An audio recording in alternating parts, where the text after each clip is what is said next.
누가복음 13장 1절부터 9절까지의 말씀 우리 한 절씩 함께 교독합니다. 제가 먼저 읽습니다. 그때 마침 두어 사람이 와서 빌라도가 어떤 갈릴리 사람들의 피를 그들의 제물에 섞은 일로 예수께 아뢰니 대답하여 이르시되 너희는 이 갈릴리 사람들이 이같이 해 받음으로 다른 모든 갈릴리 사람보다 죄가 더 있는 줄 아느냐? 너희에게 이르노니 아니라 너희도 만일 회개하지 아니하면 다 이와 같이 망하리라. 너희에게 내가 무너져 치어 죽은 18사람이 예루살렘에 거한 다른 모든 사람보다 죄가 더 있는 줄 아느냐? 너희에게 이르노니 아니라 너희도 만일 회개하지 아니하면 다 이와 같이 망하리라. 이에 비유로 말씀하시되 한 사람이 포도원에 무화과 나무를 심은 것이 있더니 와서 그 열매를 구하였으나 얻지 못한지라. 포도원 지기에게 이르되 내가 3년을 와서 이 무화과 나무에서 열매를 구하되 얻지 못하니 찍어버리라. 어찌 땅만 버리게 하겠느냐? 대답하여 이르되 주인이여 금년에도 그대로 두소서. 내가 두루 파고 거름을 줄이니. 함께습니다. 이후에 만일 열매가 열면 좋거니와 그렇지 않으면 찍어버리소서 하였다 하시니라. 아멘. 여러분, 예수님께서 공생의 사역을 감당하시던 그때는 뉴스와 인터넷이 발달했던 시절이 아니었습니다.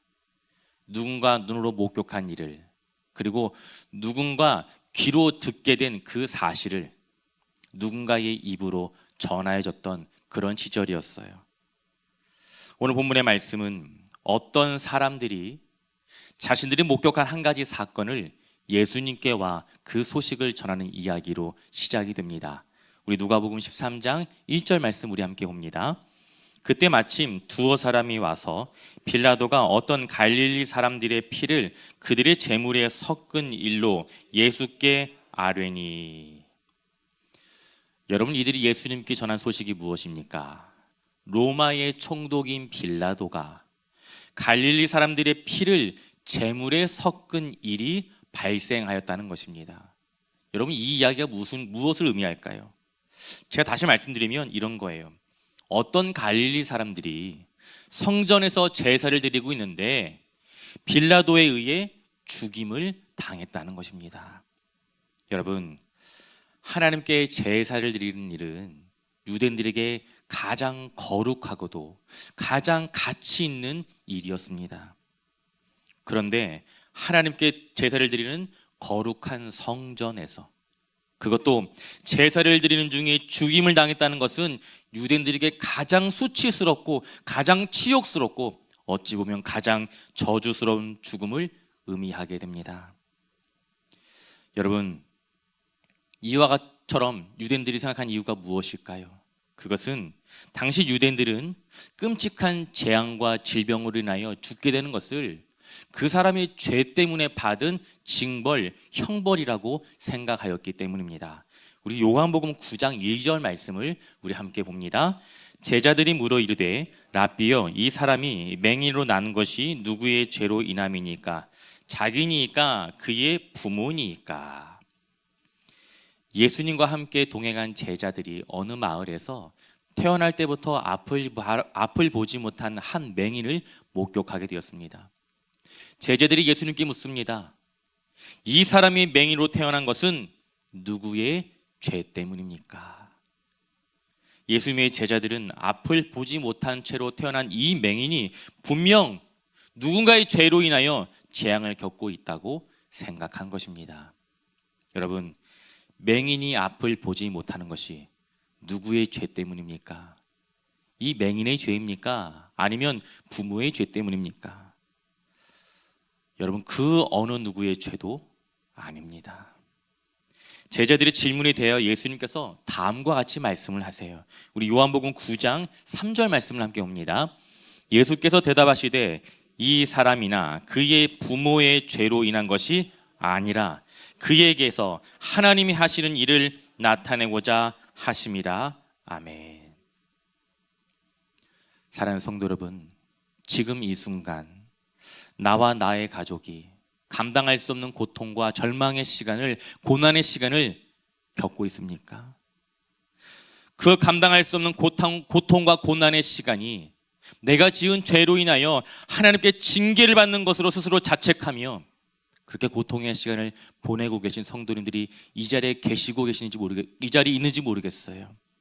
여러분, 누군가의 죄 때문이 아닙니다.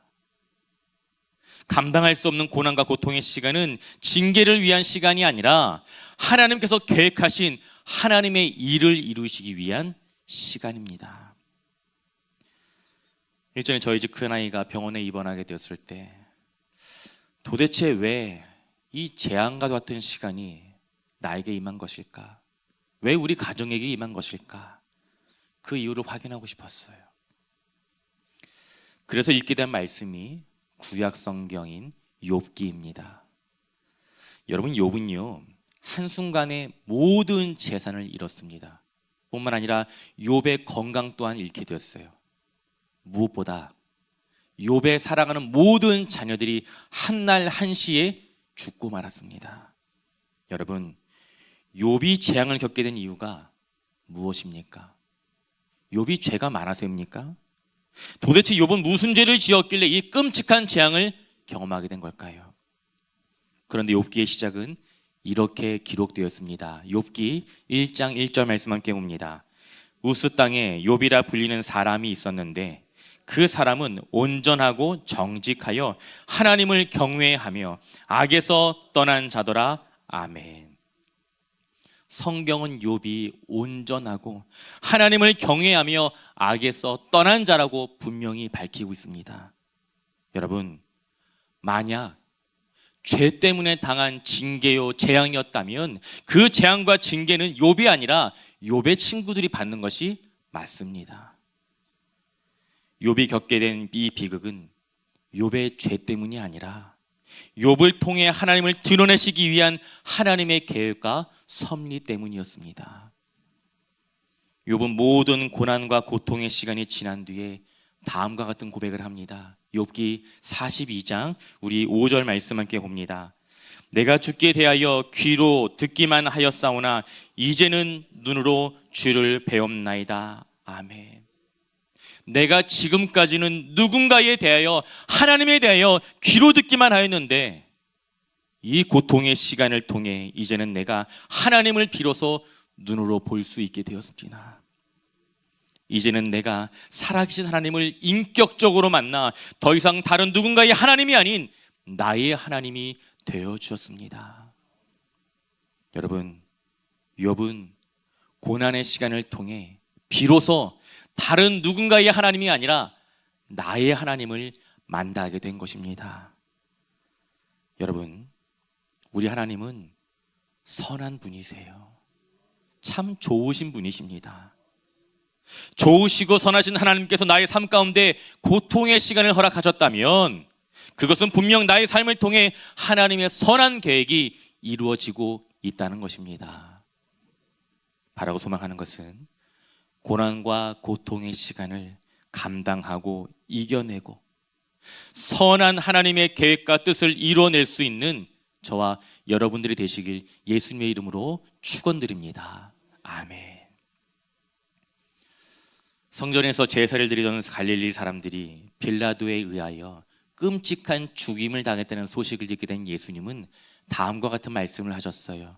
우리 누가복음 13장 2절과 3절 함께 봅니다.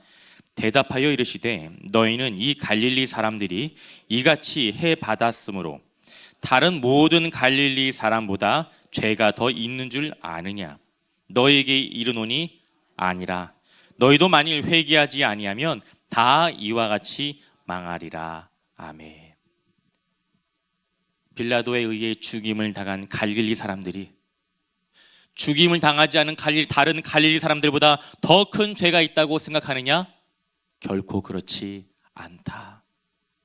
갈릴리 사람들은 죄로 인하여 비참하게 죽었다고 생각하는 그 유대인들에게 예수님께서는 그들의 죄 때문이 아니라고 분명히 말씀하셨습니다. 이어서 예수님은 다음과 같은 말씀을 하셨어요.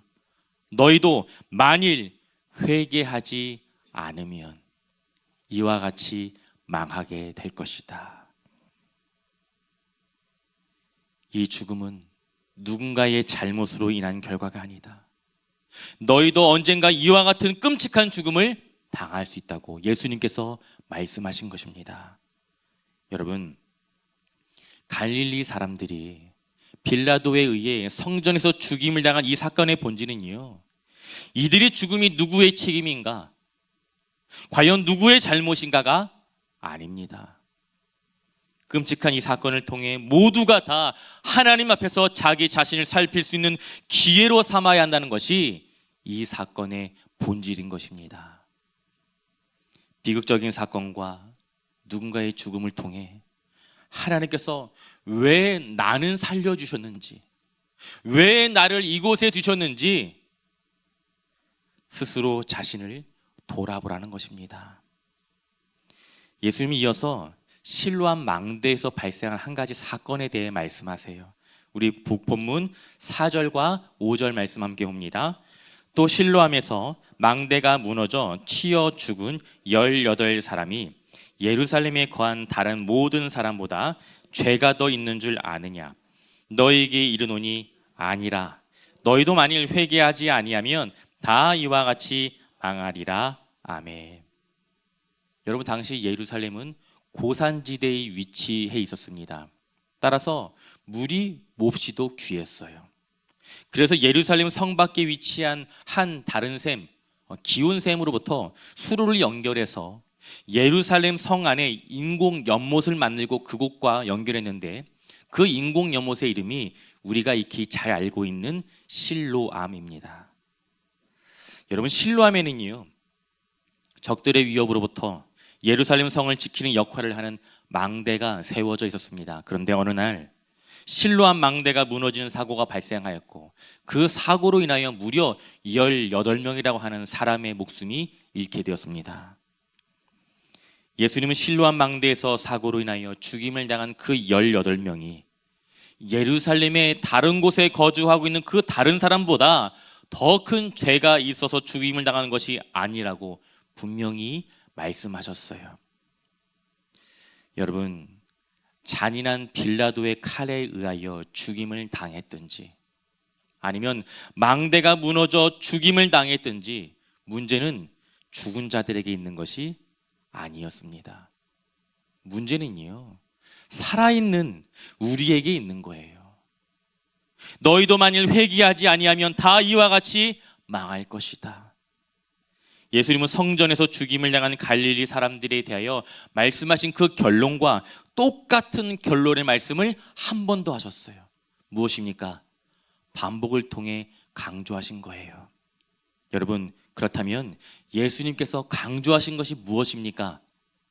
바로 회개입니다. 회개예요. 그렇다면 예수님께서 회개에 대하여 강조하신 이유는 무엇일까요? 그것은 우리 모두가 죄인이기 때문입니다. 우리 로마서 말씀을 함께 볼게요. 로마서 3장 23절 함께 봅니다. 모든 사람이 죄를 범하였음에 하나님의 영광에 이르지 못하더니. 아멘. 여러분, 우리가 죄를 지어서 죄인이 된 것이 아닙니다. 우리가 죄인인 이유는 죄인으로 태어났기 때문이에요. 우리가 죄인으로 태어났기 때문에 죄를 지으며 살아가는 것입니다. 문제는 죄인인 우리는 거룩하신 하나님과 결코 함께 할 수 없다는 것입니다. 죄인이 우리에게 주어진 것은 하나님의 심판이에요. 그런데 하나님의 심판의 불을 던지시기 위해 이 땅에 오신 예수님께서 그 심판의 불을 누구에게 먼저 던지셨습니까? 예수님 자신, 예수님 스스로에게 심판의 불을 던지셨어요. 예수님께서 심판의 불을 감당하신 결과 우리에게 죄의 사함이라고 하는 구원의 문이 열리게 된 것입니다. 그런데 여기에는요, 반드시 중요한, 반드시 필요한 한 가지 조건이 있습니다. 그 조건이 무엇입니까? 바로 회개입니다. 회개예요. 여러분, 예수님을 인격적으로 만나는 자에게 공통적으로 나타나는 현상은 바로 회개입니다. 예수님 앞에서 내가 죄인이라는 사실을 고백하게 될 때, 회개하게 될 때 비로소 우리는 예수님을 구주로 영접할 수 있는 것입니다. 사랑하는 성도 여러분, 회개 없이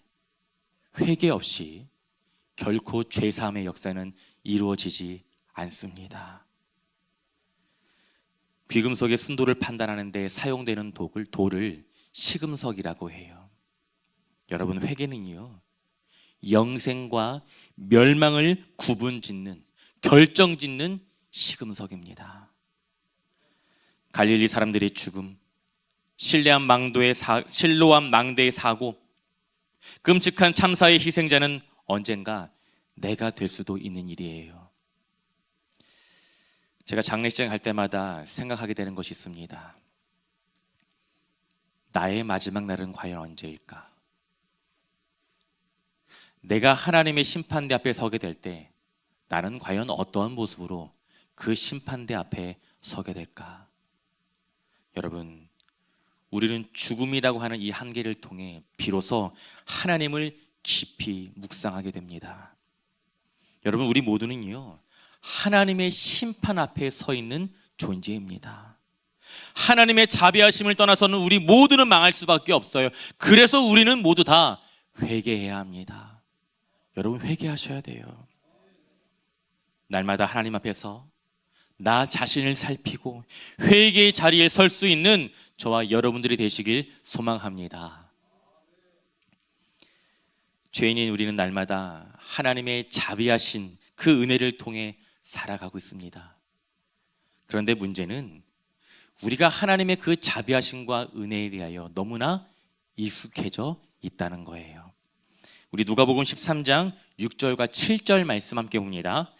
이에 비유로 말씀하시되 한 사람이 포도원 무화과 나무를 심은 것이 있더니 와서 그 열매를 구하였으나 얻지 못한지라. 포도원 지기에게 이르되 내가 3년을 와서 이 무화과 나무에서 열매를 구하되 얻지 못하니 찍어버리라. 어찌 땅만 버리게 하겠느냐. 아멘. 포도원의 주인이 무화과 나무를 포도원에 심었습니다. 여러분, 무화과 나무는요, 당시 이스라엘에서 흔하게 볼 수 있는 나무 중에 하나였어요. 길 가다 보면 쉽게 볼 수 있는 것이 무화과 나무입니다. 그런데 무화과 나무와는 달리 포도나무는요, 비옥한 땅에 심겨졌습니다. 왜요? 포도나무가 맺는 그 포도 과실이 너무나도 중요했기 때문입니다. 다시 말해, 무화과 나무를 포도원에 심었다 하는 이 이야기는요, 무화과를 통해 얻게 될 그 열매에 대한 기대함이 그 포도원의 주인에게 있었다라는 것입니다. 포도원 지기는 주인의 명령에 순종하여 포도나무를 관리하는 것처럼 정성스럽게 무화과 나무를 관리했습니다. 여러분, 무화과 나무 입장에서 보면 특별한 혜택 아닙니까? 포도나무만 심길 수 있는 그 포도원에 흔하디 흔한 무화과가 심겨서 포도원 지기의 살뜰한 관리와 보살핌을 받게 된 거예요. 그런데 3년이라고 하는 시간이 지났는데 무화과 나무는 열매를 맺지 못하였습니다. 결국 주인은요, 이 무화과 나무를 찍어버리라고 포도원 지기에게 명령합니다. 그러자 포도원 지기는 주인에게 다음과 같은 이야기를 합니다. 우리 누가복음 13장 8절과 9절 말씀 함께 봅니다. 대답하여 이르되 주인이여 금년에도 그대로 두소서. 내가 두루 파고 거름을 주리니 이후에 만일 열매가 열면 좋거니와 그렇지 않으면 찍어버리소서 하였다 하시니라. 아멘. 제가 땅을 더 깊이 파고 거름을 더 주겠습니다.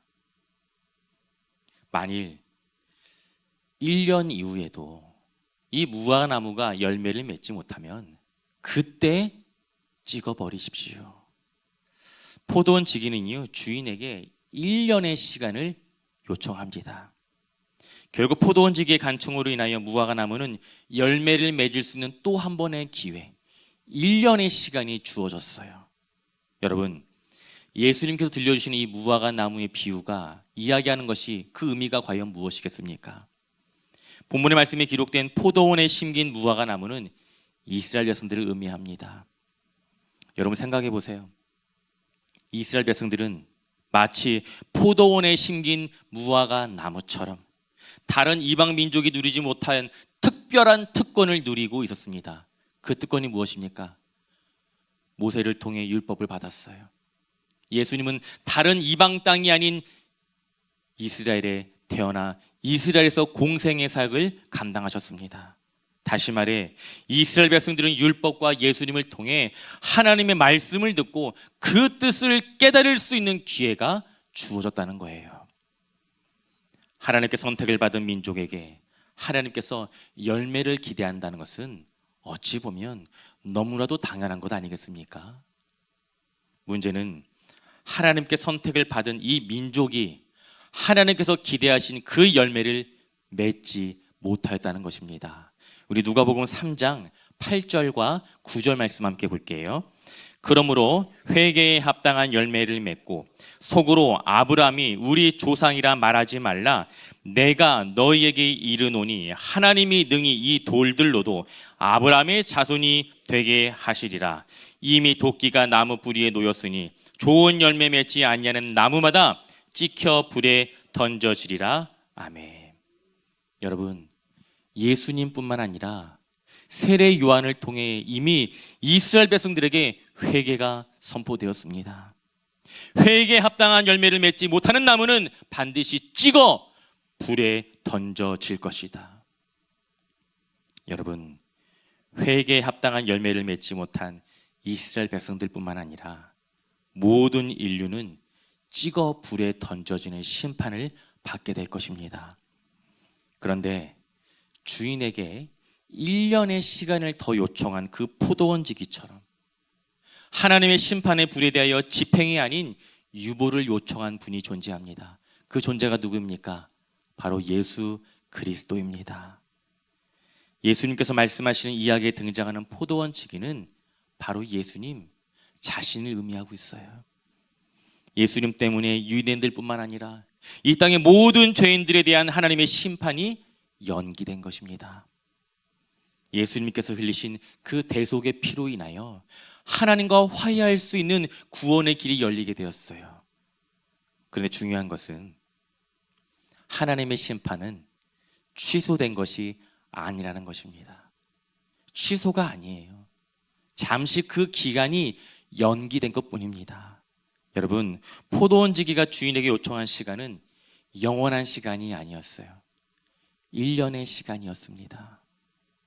1년의 시간이 지나면 반드시 주인의 심판이 집행될 거예요. 사랑하는 성도 여러분, 무화과 나무에게 허락된 그 1년의 시간이 우리에게 몇 달일지, 아니 몇 년의 시간이 될지 우리는 알 수 없습니다. 다만 분명한 것은 죄인들에 대한 그 심판이 사라진 것이 아니라 잠시 잠깐 유보되었다는 거예요. 여러분, 하나님의 오래 참음은 결코 영원하지 않습니다. 하나님은 인내하며 또 한 번의 회개할 수 있는 기회를 우리에게 허락하시지만 하나님의 오래 참으심과 그 자비하심에도 분명 한계가 있다는 것을 반드시 기억하셔야 됩니다. 그런 의미에서 보면 우리 모두는 다 시한부 인생을 살아가고 있어요. 언제 우리의 삶이 끝날지 모릅니다. 중요한 것은 만일 우리가 회개하지 아니하면 무화과 나무 뿌리에 놓인 그 도끼가 우리를 향하게 된다는 것입니다. 말씀을 정리합니다. 하나님께서 우리에게 회개에 합당한 열매를 기대하고 계세요. 여러분, 하나님께서 우리에게 정말 원하시는 것은 성동중앙교회 부흥이 아니에요. 이것은 우리가 기대하는 거예요. 하나님께서 정말 우리에게 원하시고 기대하시는 것은 하나님의 성도들이, 하나님의 백성들이, 성동중앙교회 모든 믿음의 권속들이 회개에 합당한 열매를 맺는 것입니다. 여러분, 회개하셨습니까? 회개하셨습니까? 여러분, 회개는요, 내가 왜 인생을 그렇게 살았을까? 그때 그런 선택을 하면 안 되는 거였는데 후회하며 눈물 흘리는 것, 여러분, 이것은 회개가 아니라 이것은 후회일 뿐이에요. 후회는 결코 회개가 될 수 없습니다. 하나님께서 우리에게 원하시는 회개는요, 후회가 아니라, 후회에 머무르는 것이 아니라 그 후회의 감정을 가지고 하나님 앞으로 되돌아가는 거예요. 하나님 앞으로 우리의 삶과 우리의 생각의 방향을 되돌리는 것입니다. 이것이 하나님께서 우리에게 원하시는 진정한 회개입니다. 살아계신 하나님 앞에서 진정한 회개가 이루어질 때, 하나님께서 원하시고 기다리시는 우리의 삶 가운데의 진정한 회개에 합당한 열매가 맺어지게 되는 줄 믿습니다. 바라고 소망하는 것은 이 자리에 모이는 저와 여러분, 성동 중앙의 모든 믿음의 권속들이 살아계신 하나님 앞에서 진정한 회개에 합당한 열매를 맺을 수 있기를 예수님의 이름으로 축원드립니다.